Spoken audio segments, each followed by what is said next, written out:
கல்யாணம் ஃபிக்ஸ் ஆயிடுச்சா? தமிழ் மேட்ரிமோனிக்கு தேங்க்ஸ் சொல்லணும்.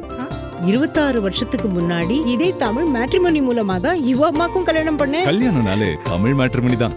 திரு பிரியன் சார் அவர் கட்சியை ஆரம்பிச்சு இதுவரைக்குமான எல்லா பிரச்சாரங்கள்லையும் போட்டியே 2 பேருக்கு தான், தாவேகா வெர்சஸ் திமுக அப்படின்னு சொன்னாரு. ஒருவேளை இப்ப பாஜகவோட கூட்டணிக்கு போறாரு, அது இதுவரைக்கும் எதுவும் உறுதியாகல, உறுதியான தகவலாகவும் இல்லை. ஆனா நேற்று திடீர்னு அவசரமா மாவட்ட செயலாளர் கூட்டத்தை நடத்துறாங்க. அங்க வந்து இந்த கருத்து கேட்கப்பட்டதா அங்கிருந்து வர தகவல்களே சொல்லப்படுகிறது. அப்படி இருக்கும்போது பாஜகவோட கூட்டணி போவார் அப்படின்னா அது எப்படி இருக்கும்?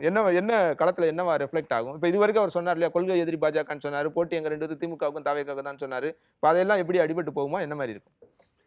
இல்லை, ஒரு அரசியல் கட்சி வந்து தேர்தல் நோக்கி போகும்போது இந்த மாதிரியான ஒரு அதிரடியான ஒரு முடிவுகள், யதார்த்த நிலைமையை கணக்கில் வைத்துக்கொண்டு ஒரு அதிரடியான முடிவுகள் எடுக்கிறது வந்து அது ஒரு ஆச்சரியமான விஷயமா கிடையாது. ஆக்சுவலாக அது எடுக்கிறதுக்கான வாய்ப்புகள் கடந்த காலத்தில் இருந்திருக்குன்னு நம்ம பார்க்குறோம். நம்ம இல்லை, கடந்த காலங்கள்னா கட்சி ஆரம்பிச்சு முதல் ஆண்டுலேயே அந்த மாதிரி நடந்திருக்கா?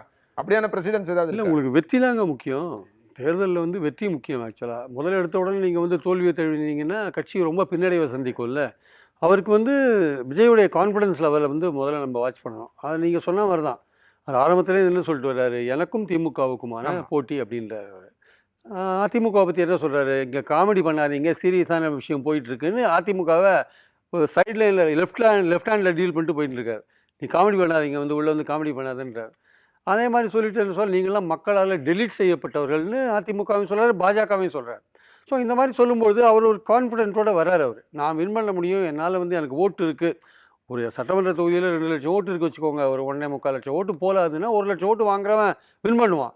அந்த 1 லட்சம் ஓட்டில் விஜய் ரசிகர்கள் 30,000 பேர் இருக்காங்கன்னா ஆச்சரியம். 30,000 பேர் இருக்கிறதுக்கான வாய்ப்பே இல்லை. அப்போது அவர் மிச்சம் இருக்கிற அந்த டெபிசிட் எப்படி ஃபில்அப் பண்ணுவார்?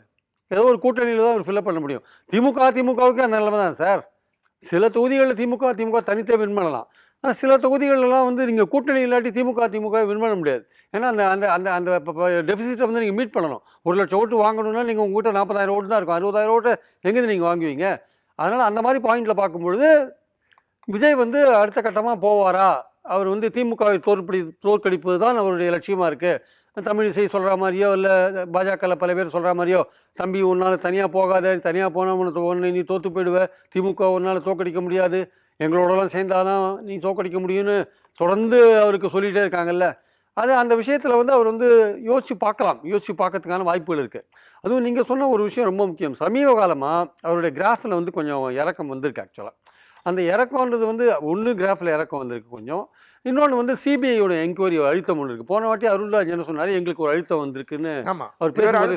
சொன்னார், அருண்ராஜ் வந்து எங்களுக்கு அழுத்தம் இருக்குன்னு சொன்னார். அப்போ இந்த வாட்டி சிபிஐ வந்து நான் ஆஜராக மாட்டேன், நான் தேர்தல் வேலையில் பிஸியாக இருக்கேன்னு சொல்லி கூட நீ 15ஆம் தேதி வந்தே தீரணும்னு ஒரு கம்பல் பண்ணி கூப்பிட்றாங்க. அப்படின்னா இதுக்குள்ளே வந்து ஏதோ ஒரு பின்னாடி ஏதோ ஒரு விஷயம் இருக்குன்றதை நம்ம புரிஞ்சுக்கணும். ஆக்சுவலாக இந்த டீகோட் பண்ண முடியாதுன்னா ஒரு அரசியல் தலைவர் கடந்த காலத்தில் பேசினது, இப்போ நிகழ்காலத்தில் அவருடைய செயல்பாடுகள் அப்படின்றத பார்த்து நான் சிபிஐ வரவே முடியாது போப்பா, நான் கோர்ட்டில் போய் ஒரு கேஸை போட்டு என்னை கூப்பிடாதீங்க, நான் வந்து அப்புறம் ஆஜராகிறேன், இல்லை என்னை சென்னையில் கூப்பிடுங்க, எனக்கு அனாவசியமாக தொந்தரவு கொடுக்குறாங்க, தேர்தல் நேரத்தில் ஒரு அரசியல் தலைவருக்கு தொந்தரவு கொடுக்குறாங்கன்னு ஒரு ஸ்டே வாங்க முடியாது அங்கே போயிட்டு ஒரு கோர்ட்டில் போட்டு. இல்லை நீங்கள் ஏன் பண்ண முடியாது, ஏன் அந்த விஷயத்தில் ஏன் இறங்க மாட்டேறீங்க? அப்போ நீங்களும் வந்து போகிறீங்கல்ல, அவங்க ஒரு அழுத்தம் கொடுக்குறாங்க, நீங்களும் போகிறீங்க, உங்களுக்கு ஜனநாயகம் படம் ரிலீஸ் ஆகலை, உங்களை சிபிஐயில் சார்ஜ் ஷீட்டில் சேர்த்துறாங்கன்னு ஒரு பயம் வேறு இருக்குது. அப்போ இதெல்லாம் நீங்கள் வந்து சமாளிக்க வேண்டிய கட்டாயத்தில் இருக்கும்போது இல்லை இதுக்கெல்லாம் அடிபணிஞ்சு தான் கூட்டணி போகலாம் இதுக்கெல்லாம் அடிபணிஞ்சு அப்படின்றது ஒரு பக்கம் இருந்தால் கூட ப்ராக்டிக்கலாக பார்த்தீங்கன்னா தன்னால் வின் பண்ண முடியுமான்ற ஒரு சந்தேகம் அவருக்கு வந்திருக்கலாம். அந்த சந்தேகம் வந்துட்டு அவர் வந்து சரி நம்ம ட்ரை பண்ணி பார்க்கலாம். ஆனால் இதோடைய பாரதூரமான விளைவுகள் இருக்குல்ல, அது ரொம்ப ஜாஸ்தி.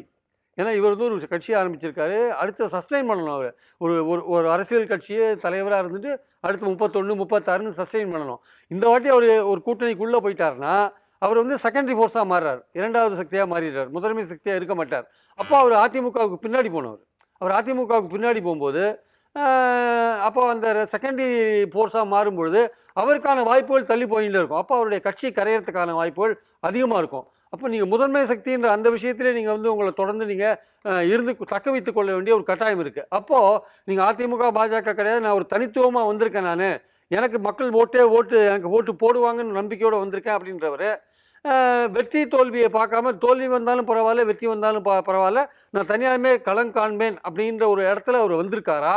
இல்லை நமக்கு பவன் கல்யாண் சொன்ன மாதிரி நான் 14 ட்ரை பண்ணேன், 19 ட்ரை பண்ணேன், என்னால் ஒன்றும் பண்ண முடியல, 24 பாஜகவோட சேர்ந்தேன், இப்போ டெப்டி சீஃப் மினிஸ்டராக உட்காந்துருக்கேன்.